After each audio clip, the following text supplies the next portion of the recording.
Hello friends, welcome to Mama Makes Sense, where I help overwhelmed adults manage their money one plate at a time.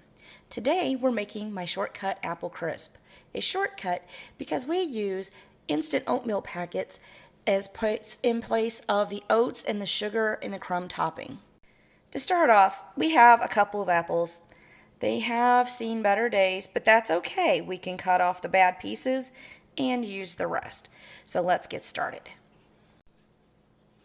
You can cut the peel off of these if you want. I choose not to. I prefer to keep the peels on. It's got nutrition in there, and the pectin in the peels actually helps the filling set up a little bit better. So we're just going to cut off that bad piece right there. And we're going to cut off this bad piece right here. And I'm going to take out that piece right there. Just because there's a couple of bad spots does not mean the entire fruit is a waste. The rest of it's perfectly acceptable. So we're going to start by cutting our apples in half. I know there's methods people can use. This is just the one I happen to use. Cut it this way, core is gone. I'm sure my dog will show up in a couple of minutes begging for the apple core, so when you hear the little clicky of her nails on the floor, that's what's going on. Just going to give these a quick dice, and then I'll show you what to do with them.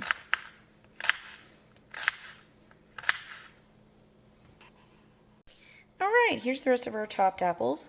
We're just going to slide these right here into this oven-safe baking dish that I've got ready to go because there's no point in having an extra dirty dish. Am I right or am I right? Now you'll notice I diced these kind of, not large, but not exactly paper thin either. And there is a reason for that. If you like a really cooked apple, like really super soft, then absolutely cut these smaller, like that piece is kind of small. But I happen to like a little bit of a toothsome bite to my apple crisps, so they're kind of a medium dice here. So we've got them in the pan, and then what we're going to do is we are going to add a sprinkling of a tablespoon of flour and a tablespoon of brown sugar. Well, the brown sugar didn't want to sprinkle. That's okay. We can crumble as well. We have fingers for a reason. Going to give this a quick toss right in here just to coat these apples.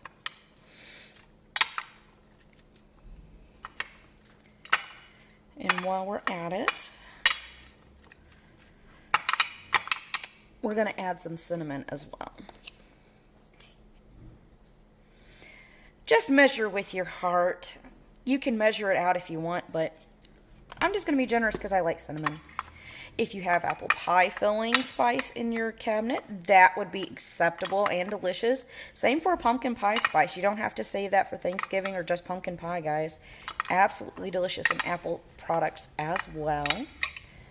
And then we're going to add just about a teaspoon of water just to moisten things up a little bit because these apples aren't exactly the juiciest and we do kind of want that creamy bottom. However, if you have apple juice or apple cider in your house, feel free to add that as well. Either of those would be perfectly delicious. I just happen to have water today. Now it's not a lot, just enough to moisten these apples so it forms a filling type bottom instead of being just really dried out. Because the apples are a little juicy, but not excessively so. So they are a tiny bit older than others. I'll put all that deliciousness right back on these apples. And then we're going to work on the topping. Be right back. Welcome back. So we have this raisin apple walnut oatmeal. You could absolutely use the cinnamon and brown sugar. The cinnamon and spice. You can even use like the apples and spice oatmeal, whatever flavor you happen to enjoy. This is just what I happen to have in the house today. Although there is the nicety that it has a little bit of raisin mixed in. It's got a little bit of nuts mixed in because I always enjoy getting that extra bit of protein from the nuts. If you have nuts available, you can also add that to this topping. But I'm going to show you the most simplest form of doing the topping here today. Now I've got about 2 tablespoons of softened butter. And we're just going to use this fork to mash that right into the oats. You're looking for a crumbly topping. Now, Butter softened makes this easier to cut this like this. If you happen to have a pastry cutter, you can use that with cold butter instead. I just happen to have the fork today to show you that you don't have to have a specialty tool like a pastry cutter to be able to make this. And if you want, you can, after you've gotten your oats and butter combined really well, you can put your entire baking dish in the fridge and let this butter get cold again, because what that's going to do is when the butter's cold and then hits your hot oven, it's kind of make the butter in there kind of pop instead of melt, which will give you that nice crispy texture that people associate with a crisp. If you just put the softened butter in the oven, it'll still taste good. It'll just be a little less crispy and a little more soft, but not terribly bad. It'll still be delicious either way. Today, I'm not going to bother putting the oats into the fridge for the cold topping, just because I do want to demonstrate that it is possible to make something without it being like the perfect example of how to make a crisp.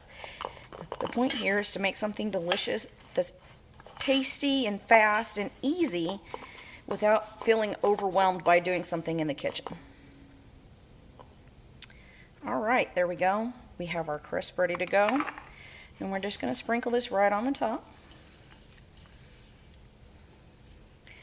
Kind of use your fingers to push it to the edges so as much of the apples are topped and covered as possible, because you want the topping to hold the moisture in of the apples. So the apples are kind of steaming and cooking underneath the topping, and the topping should form a type of crust.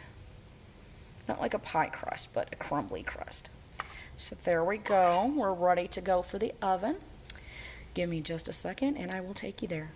Here we are at the toaster oven. If you notice, it's a little grubby. That's actually okay. It's very old. I've had it for years. It still works great, so there's no point in replacing it. I do have it turned on, preheated to 350. No point in heating up the entire oven for a small dessert. So we're just going to slide this right on in here. And we're going to bake it for half an hour. 30 minutes, set the timer, let's go. And it's been 30 minutes. Let's check on it. Yeah, look at that. Look how gorgeous. Turn the toaster oven off.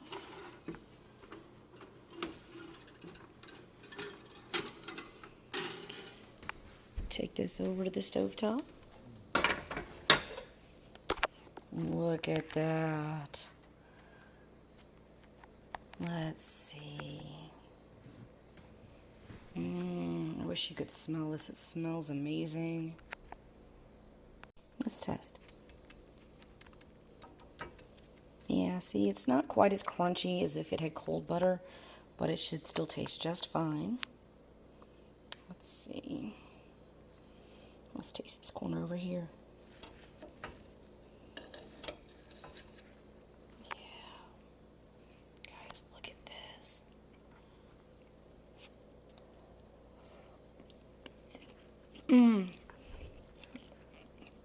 So good. The apples still have a nice bite to them. The topping is crunchy. It's sweet, but not overly so. It's fantastic. So there we go, guys. Whether you have it for breakfast or whether you have it for dessert, topped with a little cream, a little ice cream, either way, absolutely delicious. This is my shortcut apple crisp. So next time you make it, or when you make it, leave me a comment and let me know what you thought, which flavor of oatmeal that you used. I'm interested in hearing all kinds of new types. Don't forget, hit the like and the subscribe button, hit the notification bell. Check me out on Instagram or the blog. The recipe will be over there. While you're going to the blog, don't forget, I do have a link below down in the description box, not only to goes to the blog, but also to my free guide, 30 best foods to eat on a budget. Apples are on the list, as are oats. So we're looking at a budget-friendly food at that. So click the link below, go get your free guide. And don't forget, guys, life isn't perfect. Live it anyway. Bye.